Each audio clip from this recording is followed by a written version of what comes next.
तो भाई ये देखना अच्छे से, जो फील्ड पेनेट्रेट करके इन आएगी वो फील्ड पक्का बाहर भी तो जाएगी ना। कुछ समझा कि नहीं? Yes. मतलब आउटर चार्ज के वजह से मैं पूछ रहा हूं, क्या आउटर चार्ज के वजह से इलेक्ट्रिक फील्ड पेनेट्रेट करती है सरफेस को या नहीं करती? कर- करती है। प्रॉब्लम ये है कि इन भी होता है फ्लक्स और सेम अमाउंट आउट आउट भी होता है, इसलिए बाहर वाले की वजह से टोटल क्या आता है हमेशा? 80 जीरो। इसका स्क्रीनशॉट ले लें, इसे ध्यान रखेंगे इस चीज को। बाय द वे आगे मैंने एक्सप्लेन किया, ठीक है, जरूरत नहीं है, आगे मैंने एक्सप्लेन किया हुआ। आइडिया समझा या नहीं? हाँ सर। ठीक है, फ्लक्स यार बहुत इंपॉर्टेंट है, ध्यान देंगे दोनों चीजों को। एक चीज और बहुत बड़ी आई, पोजीशन ऑफ चार्ज का फर्क पड़ता है क्या? ये मिसकॉन्सेप्शन रहता है, नो पोजीशन ऑफ चार्ज। तो देखो Q2 को सरफेस के एकदम पास रख दिया, क्या कुछ फर्क पड़ेगा क्या? नहीं, टोटल में नहीं पड़ेगा। अगर यहाँ वाला सरफेस देखोगे तो ऑफ कोर्स ज्यादा जाएगा और यहाँ वाले से कम जाएगा, बट टोटल तो इस पूरे चार्ज की जितनी भी फील्ड हो सब तो क्रॉस करेगी ही ना। तो दो इंपॉर्टेंट बातें निकल कर आई। ये जो फ्लक्स का फार्मूला है ये किन 3 बातों पे नहीं डिपेंड करता? नंबर 1 बताओ, शेप पे कुछ आउटसाइड फर्क नहीं पड़ता कि सरफेस का शेप क्या है। Number 2, Outside charge. Outside, very good. Number 3, Position of charge. Position Position of पक्का गॉस लॉ समझ आया? Yes, Gauss sir. लॉ समझ आ गया ना? बस सिंपल सा फॉर्मूला बताया यार फ्लक्स का उसने। अब देखो, एक चार्ज रेस्ट पे है और दूसरा चार्ज घूम रहा है, सर्किल में घूम रहा है, क्या कुछ फर्क पड़ेगा क्या? नहीं। No, sir. से कुछ भी करने दो, घूमने दो, रेस्ट पे रहने दो, कुछ भी हो, अपनी फील्ड तो ये पूरी ऑल डायरेक्शन में अभी भी पूरी ही निकालेगा ना। तो सही बताइए, फ्लक्स समझ आया कि नहीं? हाँ सर। यस तो पहले मैंने सिखाया कि फ्लक्स को फॉर्मूले से कैसे निकालते हैं, जब ई दिया होगा, और दूसरा मैंने समझाया जब क्लोज सरफेस के बारे में पूछ रहा होगा, मतलब गॉस लॉ यूज करके। ओके, अब नेक्स्ट हम बोलते हैं इसको extended version of Gauss law. तो गॉस ने ये प्रूव किया कि दोनों तो फ्लक्स के ही फॉर्मूले हैं ना, तो दोनों को इक्वेट किया जा सकता है, ठीक है ना, दोनों को इक्वेट किया जा सकता है। इसे बोलते हैं स्टैंडर्ड वर्जन। क्या? फ्लक्स का formula E dot D a is equal to क्या हो जाएगा? Q by epsilon Q by epsilon. ठीक है, अब इसे इस फिगर के थ्रू समझते हैं। इस क्राइटेरिया में मैंने बहुत सारी चीजें लिखी हुई हैं, वो समझने का ट्राई करते हैं। मैंने 3 चार्जेस लिखे, Q1, Q2, Q3, और Q4 और Q5 कहाँ है? आउटसाइड। तो बताओ Q इनक्लोज मतलब कौन से चार्ज काउंट करोगे? Q1 Inside वाले. ठीक है, लेकिन ये जो दूसरा फॉर्मूला है E डॉट डी ए, इसमें जो E होगा वो due to which charges? All all. क्या रीजन हुआ? क्यों? क्योंकि Q4 का फ्लक्स क्या करेगा? कैंसिल होगा, बट E तो पास हो ही रहा है ना उसका। आई एम सेइंग E तो है, बट जितना E डॉट डी ए अंदर आया उतना E डॉट डी ए बाहर जाके कैंसिल कर देगा। ओके, समझा कि नहीं? तो अगर कोई हमसे ये पूछे क्या इलेक्ट्रिक फील्ड सिर्फ इन तीनों की काउंट करते हैं? नहीं, इलेक्ट्रिक फील्ड तो सबकी काउंट करते हैं, बट ये जो E डॉट डी ए वो बाकी दो के वजह से क्या हो जाता है? जीरो या कैंसिल हो जाता है। तो टोटल फ्लक्स तो सिर्फ किनके वजह से आ रहा है? 1, 2, 3. 1, 2, 3। तो मैं फिर से एक बार क्लियर करता हूं, क्या ये पूरा पैरामीटर किन चार्जों पे डिपेंड करता है? ऑल नहीं, ये पूरा पैरामीटर तो फ्लक्स है ना, ये किन पे डिपेंड करता है? Inside. इनसाइड। सिर्फ ये ये पूरा डिपेंड करता है इनसाइड पे। सिर्फ कौन डिपेंड करता है ऑल पर? और ये क्यू इनसाइड भी इन पर ही। तो बताइए एक्सटेंडेड वर्जन समझ आया कि नहीं? Yes, sir. अब हुआ ये कि इसका हम यूज कैसे करें? तो यार हम यूज नहीं कर सकते यार, कॉम्प्लिकेटेड चीजें हैं।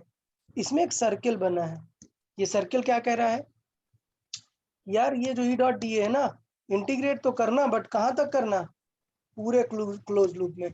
इसका मतलब ये नहीं कि सिर्फ इतने में करके छोड़ देना, रिमेनिंग में भी करना। तो यहाँ पे अगर पॉजिटिव आया या यहाँ पे नेगेटिव आया तो यहाँ पर पॉजिटिव आकर कैंसिल हो जाएगा आउटवर्ड का। समझा कि नहीं? तो इस रिंग का मतलब क्या है? Full circle.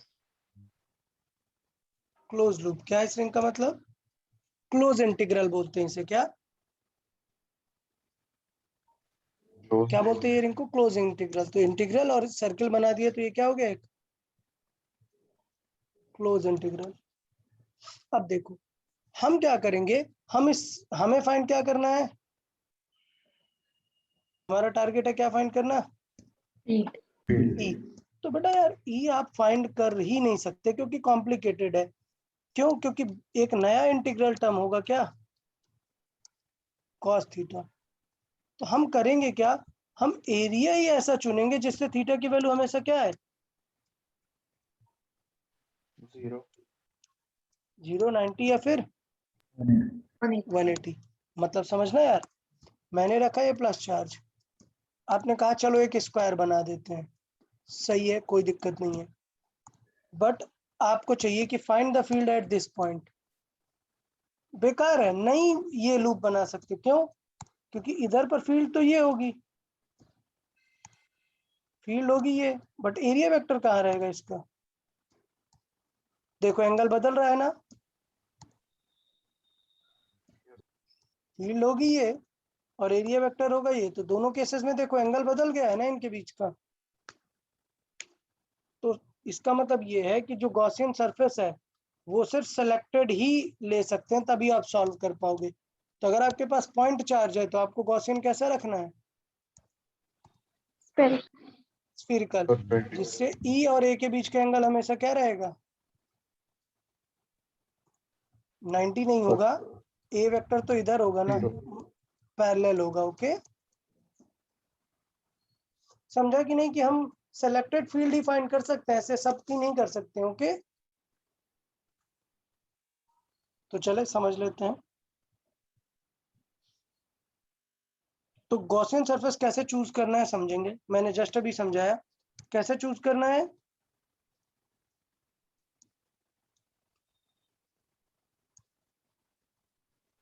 पैरेलल और परपेंडिकुलर। कैसा होना चाहिए वो फील्ड से? Parallel anti parallel perpendicular. Parallel, anti parallel या परपेंडिकुलर, जिससे इस cos थीटा की वैल्यू क्या हो जाए? 0 हो जाए। cos 0 हुई तो cos थीटा क्या हुआ? 1। मतलब integration of E dot D A. 90 हुआ तो सीधे फ्लक्स 0, और अगर 180 हुआ तो minus E dot D A. Done. अब तो अगर मैं बात करूं कि पॉइंट चार्ज है अगर, तो कैसा होना चाहिए गॉसियन सरफेस? Spherical. स्फेरिकल। सोचो चार्ज खुद होलो स्फीयर है तब भी क्या चलेगा गॉसियन सरफेस? स्फेरिकल। तो कितने केसेस में स्फेरिकल गॉसियन सरफेस देखने को मिलेगा? 3 पॉइंट चार्ज, होलो स्फीयर और Solid. तो इसका मतलब 3 क्वेश्चन तो हमसे बन गए। 3 के लिए गॉसियन सरफेस क्या हो गया? Spherical. Point charge, hollow sphere, solid sphere. Okay, इनका हम निकाल सकते हैं फिर। नेक्स्ट,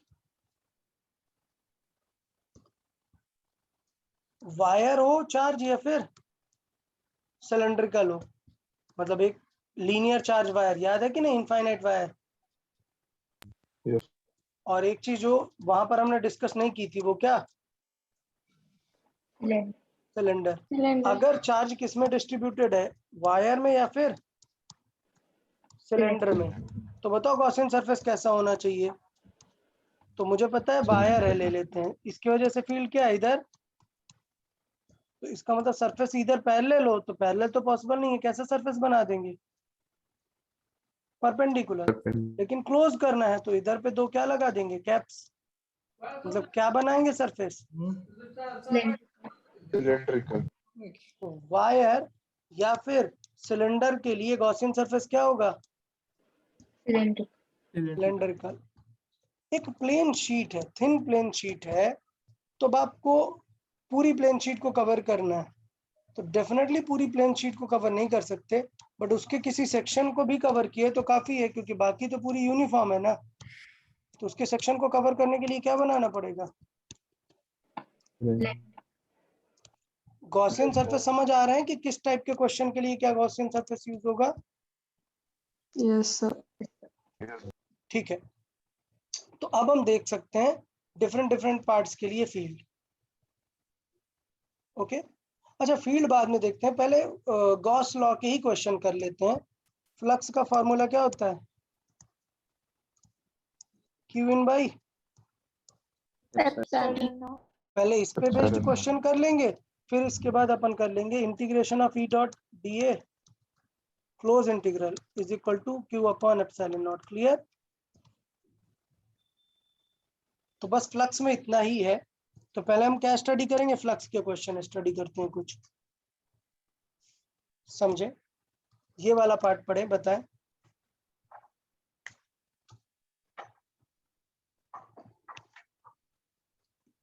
एक क्यूब के अंदर क्या रखा है, एक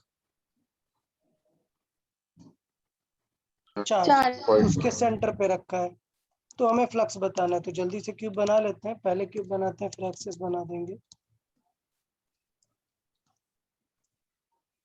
ये बन गया अपना क्यूब, बना लेते हैं इसमें axis, X axis, Y axis, Z axis, और उसके सेंटर पे रखा है चार्ज। अब बताओ, इसके किसी एक फेस से जाने वाला फ्लक्स चाहिए हमें, तो क्या होगा, क्या मैं किसी एक फेस का निकाल सकता हूँ क्या, टोटल, नहीं, हम क्या निकाल सकते हैं, फ्लक्स टोटल, टोटल का आंसर क्या आएगा, क्यू है, क्यों अपॉन अब ये बताओ, क्या ऐसा लग रहा है क्या कि कोई फेस पास रखा है, कोई फेस दूर रखा है, ऐसा कुछ है क्या,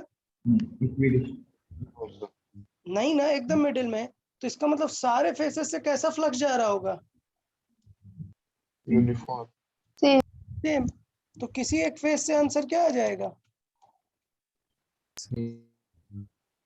अपॉन 6 बताइए, कोई डाउट या नहीं, बताए भाई।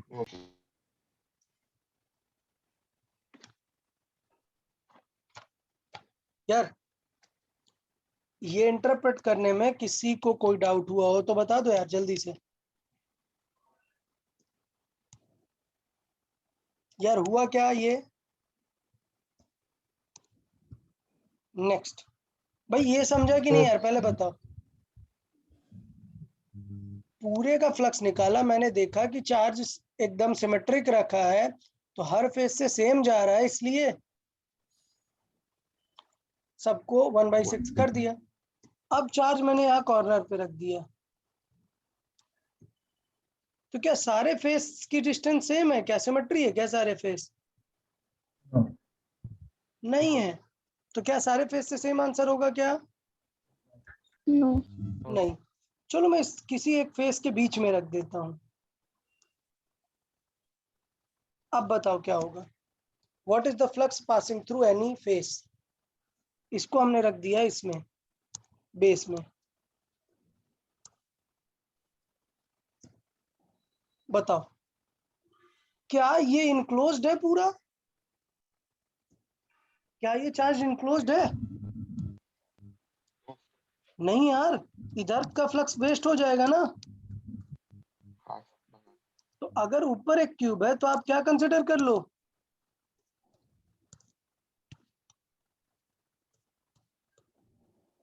यार समझा कि नहीं, अगर ऊपर एक क्यूब है तो सेम सिमिलर क्यूब मैंने कहाँ कंसिडर कर लिया है, नीचे।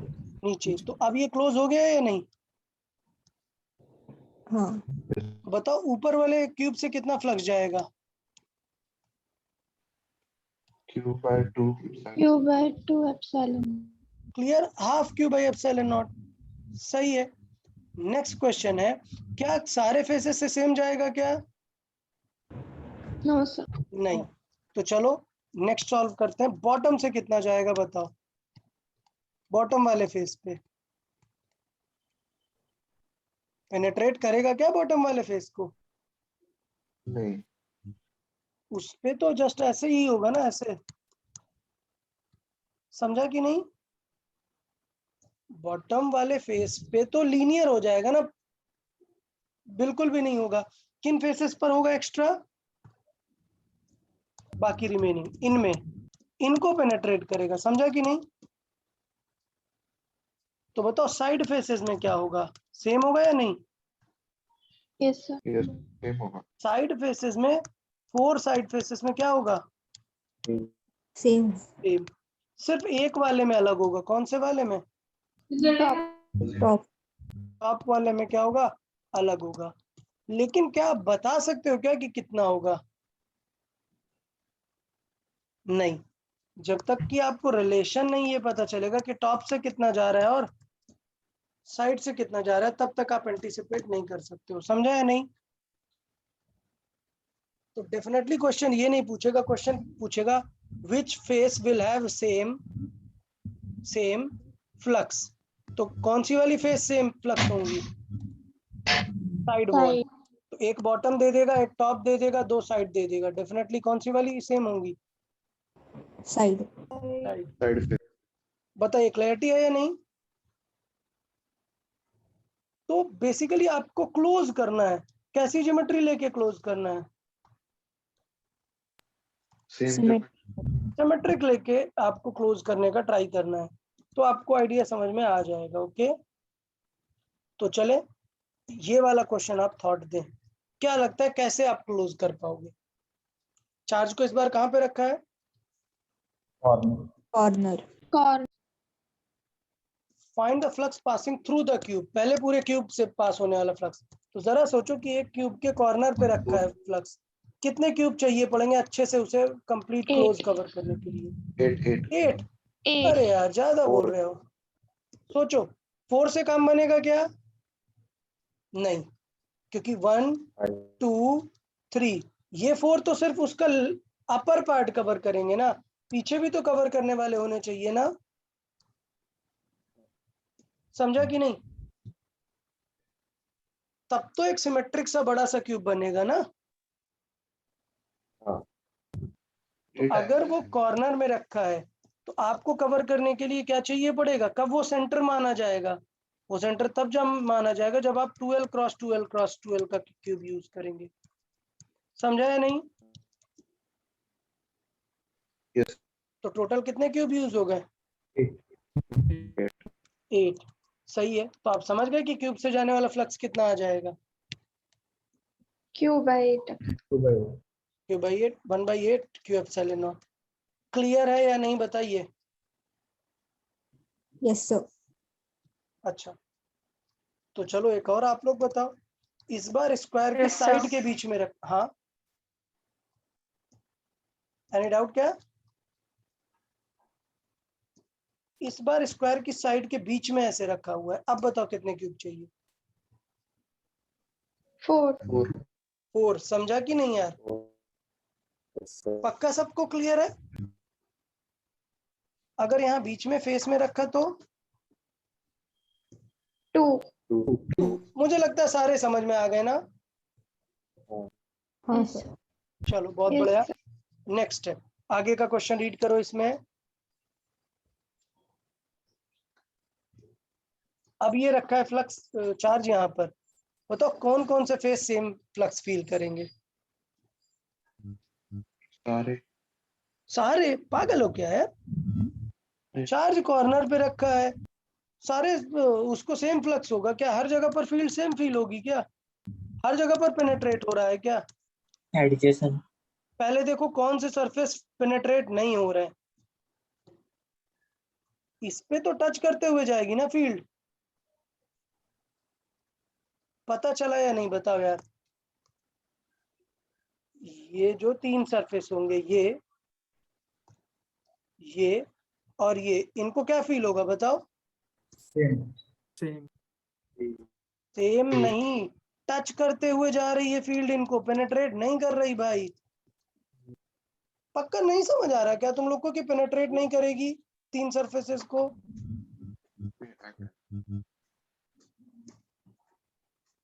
ये क्यूब है, ये चार्ज रखा है अगर, तो जो फील्ड होगी वो नीचे वाले सरफेस को और ये साइड के दो सरफेस को ऐसे टच करते हुए जाएगी ना, पेनेट्रेट करेगी क्या। तो किन तीन सरफेसेस में, ये जो क्लोजली लगे हुए हैं इन तीन सरफेसेस पे फ्लक्स क्या होगा, 0. 0। ये तीन जो मैंने ड्रॉ किए, ओके। किन पे 0 नहीं होगा, टॉप दिखा, ये साइड समझा, और ये फ्रंट साइड। क्लियर हुआ या नहीं। Yes, sir. ये तीन पे अब बताओ सेम होगा या नहीं। सेम ही होगा क्योंकि सब एक आर डिस्टेंस पे, एक फेस छोड़ के है ना फ्रंट में सारे फेस। इन तीनों से सेम होगा, बाकी तीनों से क्या होगा, 0। तो अब क्वेश्चन पूछेगा कि ये बताओ इस सरफेस से जाने वाला फ्लक्स कितना, आंसर आएगा बताओ। 1 by पूरे क्यूब से जाने वाला कितना है, 1 by 1 by 8. और मुझे पता है कि तीन सरफेस से 0 है, रिमेनिंग तीन से सेम है, तो क्या आंसर आया। 1 by तो पता चला कि नहीं कि फ्लक्स कितना लॉजिकल अप्रोच से काम बनाएगा। बताइए आइडिया क्लियर हुआ या नहीं। अच्छा, अब थोड़ा सा बदलते हैं। मैं ये कहता हूं, क्या होगा अगर फ्लक्स यहां पर रखा था, तो बताओ कितने फेसेस पे 0 फ्लक्स आएगा। 2 समझ आया ना कौन कौन से, चलो नंबर कर देते हैं। ये बॉटम वाले को 1, टॉप वाले को 2, साइड वॉल वाले को 3, 4, इन वाले को 5, इसको 6। समझा कि नहीं, नेमिंग समझ आई। Bottom 1, top 2, front 3, side 4, back 5, side 6। Clear है या नहीं ये। अब बताओ किन में फ्लक्स 0 जाएगा। 1 and 1 6. 1 and 6 पक्का ना, समझा। अच्छा, और किन पे सेम फ्लक्स जाएगा बताओ।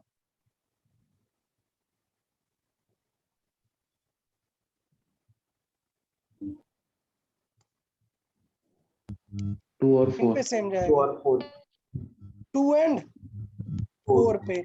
और सेम किस पे जाएगा, 3 and 5 3 and 5 3 and 5. 3 and 5 पे। अब मैं ये पूछना चाह रहा हूँ, क्या ये 5-1 और 5-2 दोनों आपस में सेम होंगे। No. नहीं, क्यों, क्योंकि ये जो फ्रंट सरफेस है ये इससे r/2 डिस्टेंस पे ही पड़ जाएगा। समझा कि नहीं। जबकि जो टॉप वाला सरफेस है वहां तक पहुंचने के लिए कितना ट्रेवल करना पड़ेगा, ये पूरी हाइट ना। समझा कि नहीं।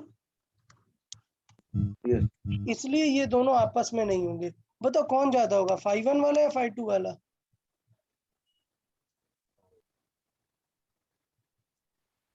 5 5 पास वाला सरफेस ज्यादा वो करेगा। मुझे लगता है सारी चीजें क्लियर हो गई यार फ्लक्स को लेके। क्लियर ना। Yes. ठीक है, तो अगर किसी को डाउट होगा तो ये वीडियो एक बार फिर से आप लोग देख लीजिएगा। वीडियो से बहुत ही क्लियर चीजें समझ में आ जाएंगी। ओके,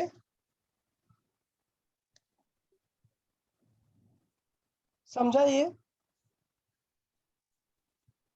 तो मुझे लगता है दोनों चीजें क्लियर हो गई। एक क्यूब से आने वाला फ्लक्स कितना हो जाएगा, 1/8 और इसका 1/3 कर देंगे तो रिमेनिंग किसी भी फेस पे पता चल जाएगा। ओके, क्योंकि बाकी 3 का तो 0 है। साइड वाला भी समझ आ गया कि नहीं?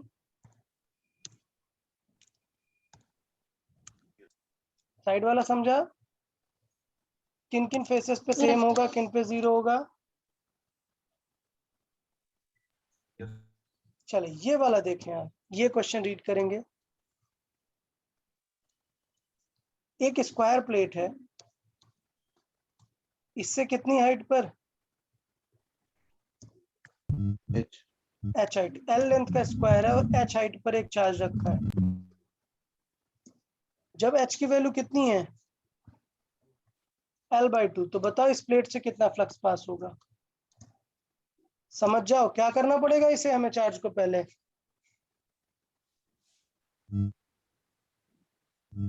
अरे चार्ज को क्या करना पड़ेगा पहले? क्लोज ना, तो किससे क्लोज करो? स्फीयर से क्लोज करोगे या प्लेट से? प्लेट से पूछा है ना। तो बताओ कितने बाई कितने का क्यूब चाहिए होगा कि ये सेंटर पर आ जाए? L. L का चाहिए ना, तो L का क्यूब लगा दोगे, काम बन जाएगा। समझा कि नहीं? Yes. L का अगर क्यूब लगाया तो ये प्लेट को कितना मिलेगा? सिर्फ सिंगल प्लेट को। 1/6. समझा कि नहीं Yes. भाई? बाकी जनता Yes, sir. पक्का ना? आंसर Yes, समझ आया? अगर h की वैल्यू L/2 है तो किससे? L क्रॉस L के क्यूब से कवर अप कर देंगे और डेफिनेटली पूरे क्यूब का क्यूब 1/ε0। ये प्लेट उसकी कितनी है? 1/6। तो काम बन गया। डन। अब काम का बात है, अब क्वेश्चन और ज्यादा सही है। अगर ये चार्ज इससे L हाइट पर रखा है तब क्या होगा? 2L into 2L. तब किससे करना पड़ेगा? 2L into 2L से। समझा कि नहीं?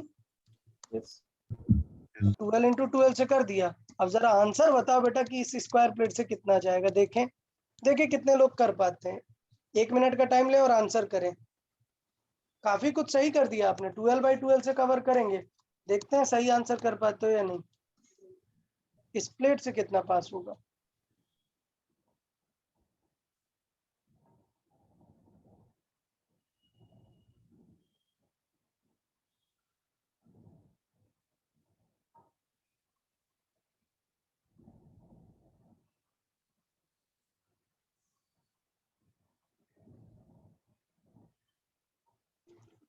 किसी ने सोचा? बताएं।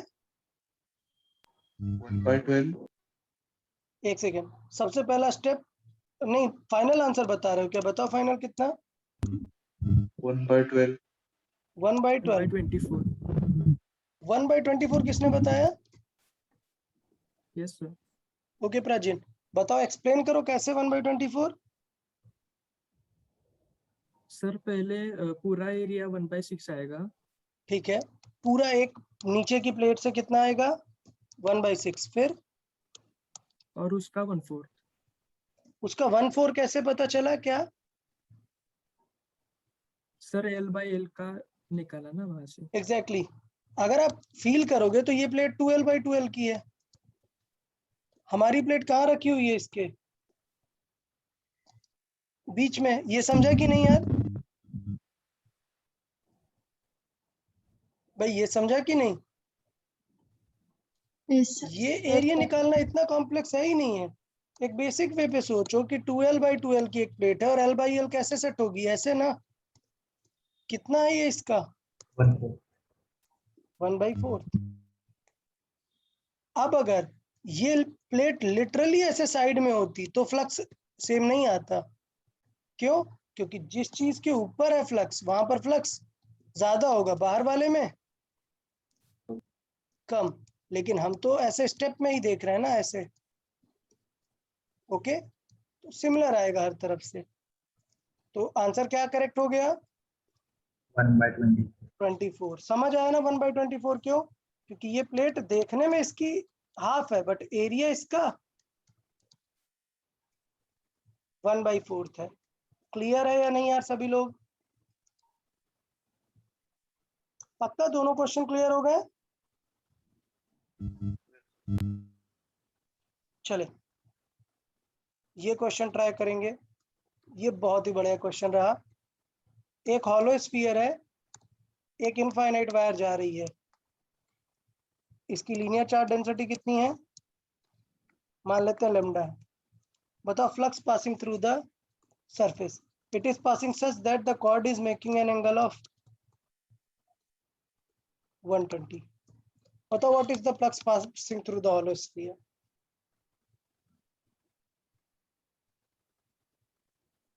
क्या फ्लक्स ऐसा सिमेट्रिक वगैरह है क्या कुछ यहाँ पर? बताए फ्लक्स सिमेट्रिक है क्या कुछ? No. नहीं, बट एक चीज फॉर श्योर हमेशा ट्रू है। क्या?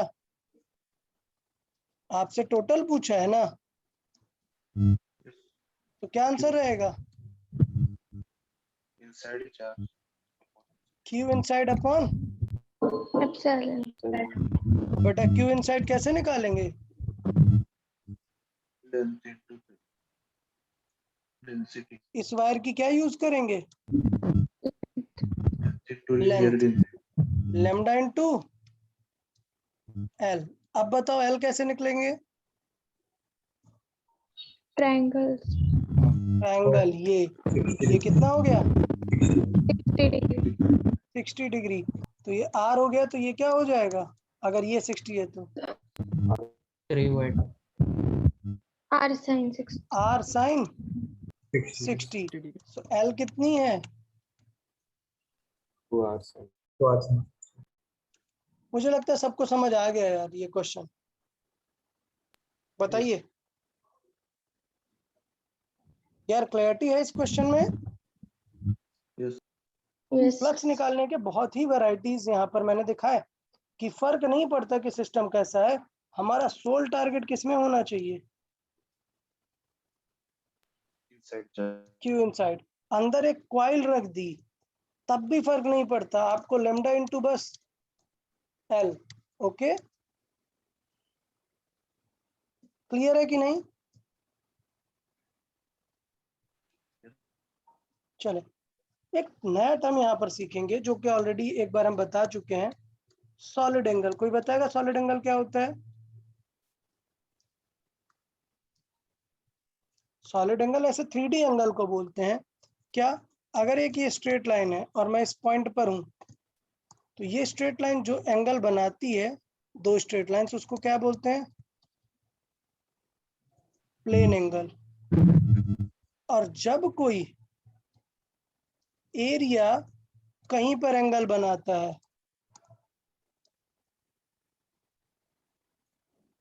तो उसको कौन सा एंगल बोलते हैं? Solid angle. Solid angle. तो ये जो 3D में बनना दिखेगा आपको कोन टाइप, ये क्या है? Solid angle. बताएं क्लियर है या नहीं?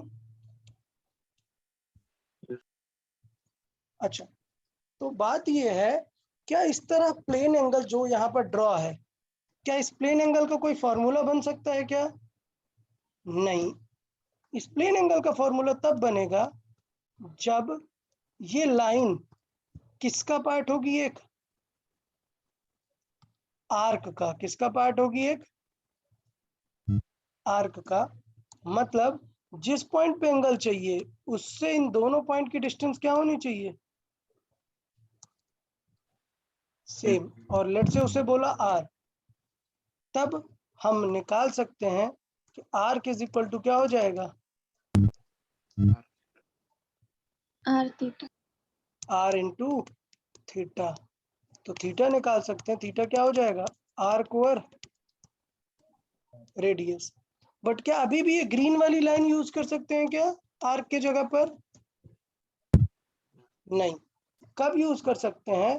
आर्क ही रहेगा यहाँ पर। कब यूज कर सकते हैं? जब एंगल क्या हो? एक स्मॉल। तो स्मॉल डी थीटा को dl बाई आर लिख सकते हैं। समझा या नहीं? बताइए। Yes, sir. Similarly solid angle पर अगर ये जो डिस्टेंसेस हैं, अगर ये अलग अलग डिस्टेंस की हैं, तो क्या कोई हम डेफिनेट फॉर्मूला बना सकते हैं क्या? नहीं, डेफिनेट फॉर्मूला सिर्फ तभी बन सकता है जब पॉइंट इस तरीके से हो कि इस तरीके से सारे पॉइंट्स की डिस्टेंस क्या हो, सेम हो। अभी मैंने ऐसा फिगर नहीं उतना 3D में बना, लेकिन अगर इसे ऐसे समझेंगे और इस पॉइंट को ऐसे सेंटर पे रखेंगे इसके, तो हर पॉइंट की जो डिस्टेंस होगी वो क्या होगी, सेम। समझा कि नहीं क्या बताना चाह रहे हैं? अगर ये सबकी डिस्टेंस r है तब सॉलिड एंगल को रिप्रेजेंट करते हैं ओमेगा से, तब इसका फॉर्मूला होता है ये एरिया अपॉन r स्क्वायर। बताइए कोई डाउट क्या इसमें? समझा या नहीं? अच्छा, अभी फॉर्मूला ये है कि जैसे इसमें आर्क होता है ना, वैसे भी जो इसमें एरिया होता है वो ये जो स्क्वायर बना है वो नहीं होता। ये स्क्वायर जिस 3D स्फीयर का पार्ट होगा, ये स्क्वायर पक्का किसी ना किसी स्फीयर का पार्ट होगा ना, जैसे एक कॉर्ड एक आर्क का पार्ट है, उसका एरिया लिखते हैं यहाँ पर। किसका एरिया लिखते हैं? कर्व्ड पार्ट का। तो डेफिनेटली यहाँ पर डी ओमेगा की अगर मैं बात करूं, तब मैं बोल सकता हूं कि किसका एरिया, स्मॉल डी ए, मतलब स्क्वायर का एरिया लिख सकते हैं। ये पार्ट यहाँ पर है। तो इस तरीके से अगर हम निकालना चाहें सॉलिड एंगल किसके लिए, स्फीयर के सेंटर के लिए, तो बिकॉज स्फीरिकल एरिया है ये, कौन सा एरिया है ये, कर्व्ड वाला, तो आंसर क्या आएगा सॉलिड एंगल का, 4 पाई r स्क्वायर अपॉन r। क्यों? क्योंकि सारे पॉइंट की डिस्टेंस भी सेम है। तो क्या आंसर आ जाएगा, 4 पाई। तो यूनिट बस बदल जाता है। सॉलिड एंगल का एंगल क्या होता है, सॉरी प्लेन एंगल का unit radian. Radian, solid angle का क्या हो जाता है, स्टेरेडियन। तो अगर स्मॉल है तब कोई टेंशन नहीं है, ये जो डी है ये किसी का भी एरिया हो सकता है। किसका, स्क्वायर वगैरह किसी का भी एरिया हो सकता है। ओके, जो मन करे आपका। बट जरा सोचो, ये एरिया तो कर्ड है ना, मतलब अगर आप एक स्फीयर में, एक स्फीयर समझना, एक सर्किल में कॉर्ड बनाओगे तो क्या बनेगी, ये एक स्ट्रेट लाइन। अब जरा सोचो, आप अगर एक स्फीयर में ऐसे कॉर्ड बनाओगे तो क्या स्फीयर में स्क्वायर होगा क्या कॉर्ड? नहीं, ऐसा डिस्क टाइप दिखेगा आपको हमेशा। समझा या नहीं? जब आप एक स्फीयर को कट करते हैं तो किसका फॉर्मूला आता है, किसका फॉर्मूला आता है, डिस्क का एरिया दिखेगा, स्क्वायर नहीं। तो अगर मैं स्मॉलर एरिया की बात करना चाहता हूं तो स्मॉलर एरिया मतलब कुछ भी लिख दो, लेकिन अगर आपको लार्ज एरिया में लिखना है तो आपको यहाँ पर क्या यूज करनी पड़ेगी, डिस्क। ठीक है, तो क्या किया गया, इसका फॉर्मूला डिराइव किया हुआ, डेरिवेशन खुद गॉस लॉ से डिराइव कर सकते हैं, बट मैं कहूंगा कि डेरिवेशन पे टेंशन ना ले, आपको ये सिर्फ एक फॉर्मूला लर्न करना है। और किस चीज का formula, solid angle for a disc. क्योंकि और कोई पूछ ही नहीं सकता, स्फीरिकल एरिया का जो कॉर्ड कट करते हैं वो कॉर्ड कैसी रहेगी, एक डिस्क रहेगी। तो कैसे निकाल सकते हैं, ये फॉर्मूला क्या है, क्या फॉर्मूला है, 2 पाई under root 1 minus cos theta. Theta क्या है यहाँ पर, सेमी कोनिकल एंगल। क्या,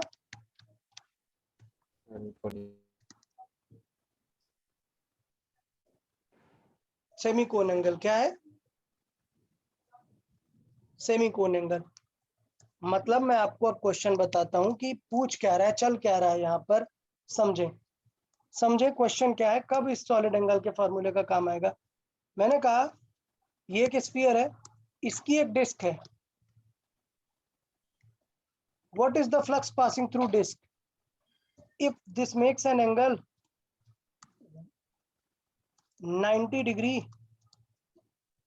एट द सेंटर। समझ आया कि नहीं कि इस स्पेशल फॉर्मूले का यूज कहां पर आएगा?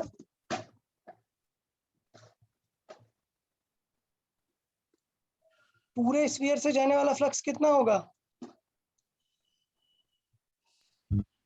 Q अपॉन एप्सिलॉन नॉट, और हमें इस वाले से जाने का चाहिए। तो पता है क्या करेंगे, मैं बोलूंगा कि पूरे स्फीयर का सॉलिड एंगल कितना होता है?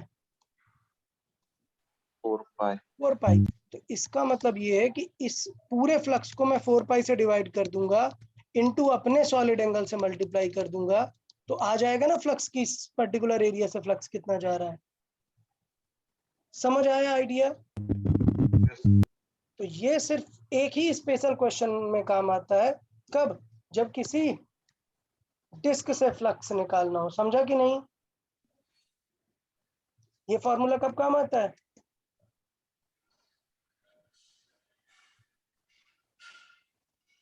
ये फॉर्मूला कब काम आता है? जब किसी डिस्क से फ्लक्स निकालना हो। ओके, तो बताओ आंसर क्या होगा अगर मैंने 90 डिग्री की जगह क्या दे दिया, 60 डिग्री। तो बताओ सॉलिड एंगल कितना बन रहा होगा? 1 2 by पाई 1 माइनस, अच्छा 60 डिग्री नहीं 120 डिग्री ले लेते हैं, तो क्या आंसर आ जाएगा?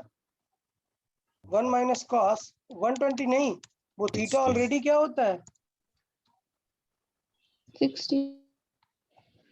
सेमी कोनिकल एंगल होता है, मतलब 60। तो क्या आएगा 1/2, तो आंसर कितना आया? पाई। तो पता है आंसर कितना आ पाई। जाएगा? Q upon epsilon not by 4।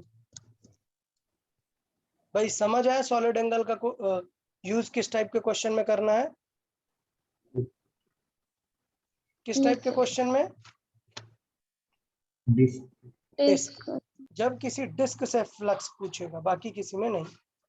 Okay ठीक है, 5 मिनट और सभी लोग जुड़े रहेंगे, 5 मिनट और। क्वेश्चन को थोड़ा सा समझने का ट्राई करते हैं। क्वेश्चन में पूछा है, a charge is kept at a distance x at the axis of a ring of radius r, find the flux passing through it। मतलब एक रिंग बनी है और यहाँ एक चार्ज रखा है और हमें क्या चाहिए? फ्लक्स। तो अब स्टूडेंट को लगता है कि सर ने तो बताया था कि डिस्क होनी चाहिए। तो भाई मैंने क्या समझाया, क्या सरफेस को जरूरी है कि रियल होना चाहिए? नहीं, वर्चुअल भी है तब भी चलेगा, फ्लक्स तो इस एरिया के अंदर से जा ही रहा होगा ना। समझा कि नहीं? मैं ये कह रहा हूं ये चार्ज है, ये डिस्क है, तो अब आप डिस्क सॉलिड होने की वजह से आपको लग रहा है कि हाँ सर यहाँ से फ्लक्स पास होगा, लेकिन अगर मैं डिस्क हटा के क्या कर दूं इसे रिंग, तब भी कुछ फर्क नहीं पड़ेगा। हॉलो है तो क्या हुआ, फील्ड तो जा ही रही होगी ना बीच से। Question Yes. समझा कि नहीं? इसका मतलब मुझे इस क्वेश्चन को किससे करना चाहिए?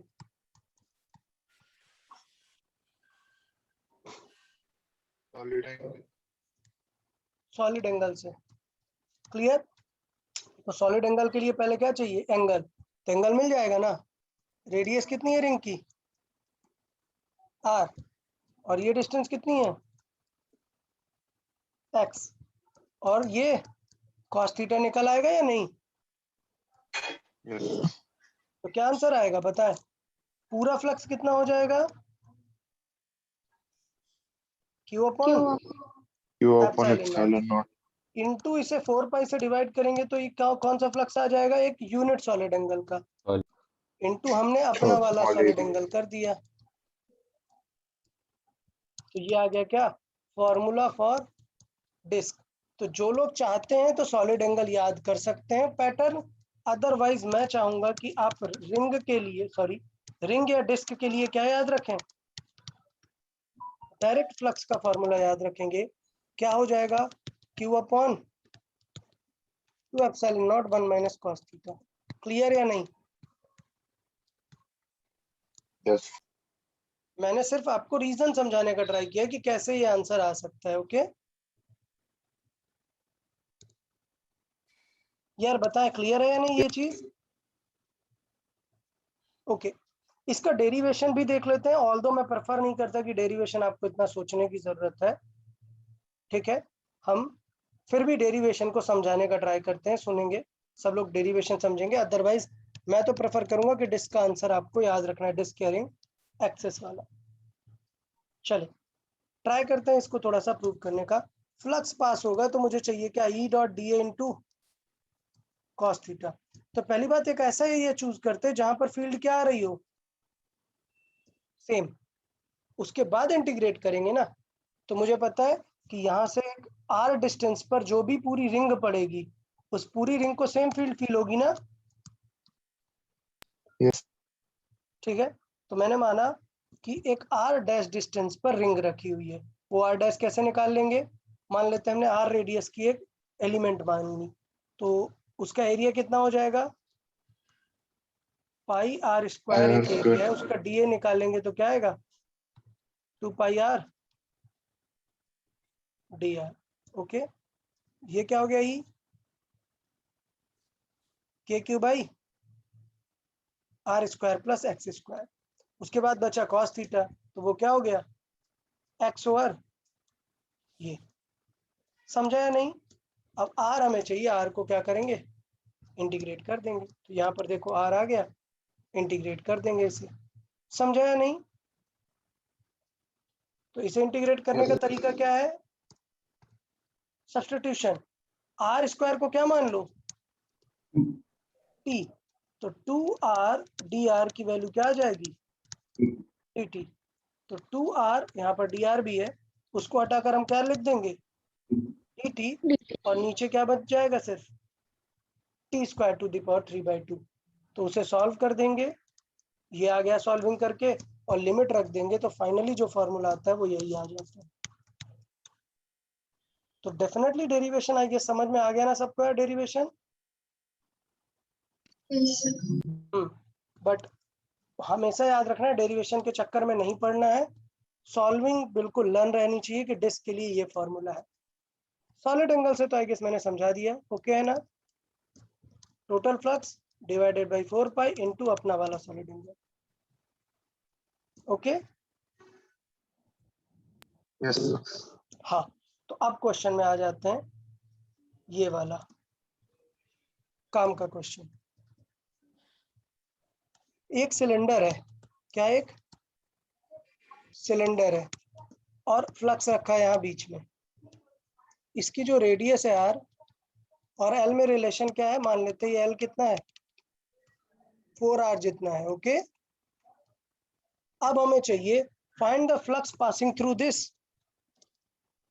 Curved surface. क्या इंटीग्रेट करते रहोगे क्या कर्व को निकालने के लिए? नहीं। क्या लॉजिक यूज करेंगे बताओ जल्दी से, क्या लॉजिक यूज करेंगे यहाँ पर?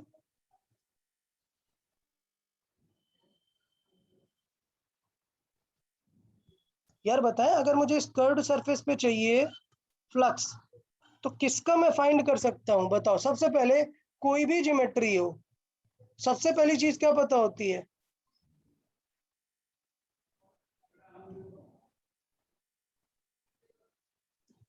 यार कोई है, कोई सी भी ज्योमेट्री हो, हमें कौन सा फ्लक्स पता होता है, E total. टोटल कितना होगा। Q maps. Cube अच्छा, epsilon. अब अगर मुझे कर्ड का चाहिए तो मुझे किन का पता चल जाए तो कर्ड का इजी हो जाएगा, ये डिस्क का ना। तो फाई ऑफ कर्ड क्या आ जाएगा, Q upon epsilon not minus 2 times of disc. Disk. Clear? और डिस्क का जल्दी से बताओ भी क्या फॉर्मूला समझाया था, Q epsilon naught into 1. Q upon 2 epsilon not 1 minus Cost. Cos theta. तो अगर ये आर है और ये बेस कितना है 2r, ये कुछ भी गिवन होगा, आप अपने हिसाब से कॉस थीटा निकाल लेंगे, समझा कि नहीं?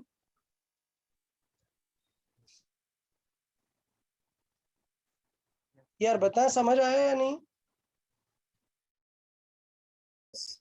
तो इस तरीके से यार अप्रोच कर सकते हैं। ये दोनों क्वेश्चन इंपॉर्टेंट थे आपको ये समझाने के लिए कि किसी भी कर्व्ड सेक्शन से कैसे निकालना है।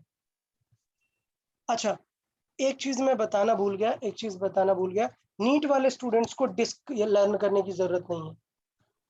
माय मिस्टेक यार, मैंने स्टार्टिंग में बताया, नीट वाले स्टूडेंट को डिस्क वाला लर्न करने की जरूरत नहीं है।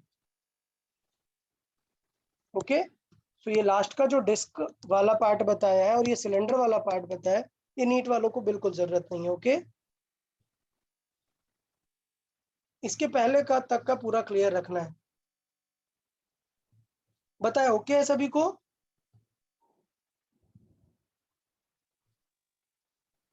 Yes sir. चले तो ठीक है, फ्लक्स एक बार अच्छे से रिवाइज करेंगे और फ्लक्स पे आप क्वेश्चन सॉल्विंग करेंगे। चले, ये बताएं सारे लोग, वैसे मोस्टली लोग तो हट गए हैं, काफी कम लोग बचे हैं। हमारा सिर्फ एक लास्ट सेक्शन बचा हुआ है, क्या फाइंड करना? हमने फ्लक्स पे सारे क्वेश्चन पढ़ लिए हैं, हमें क्या फाइंड करना बाकी है? फील्ड। फील्ड के जो फॉर्मूले हमें वो फाइंड करना बाकी है। ओके, तो टेंशन नहीं लेना, आप लोग फ्लक्स के क्वेश्चन करें, कल हम वो रिमेनिंग पार्ट डिस्कस करके शीट डिस्कशन करेंगे। ओके, ठीक है।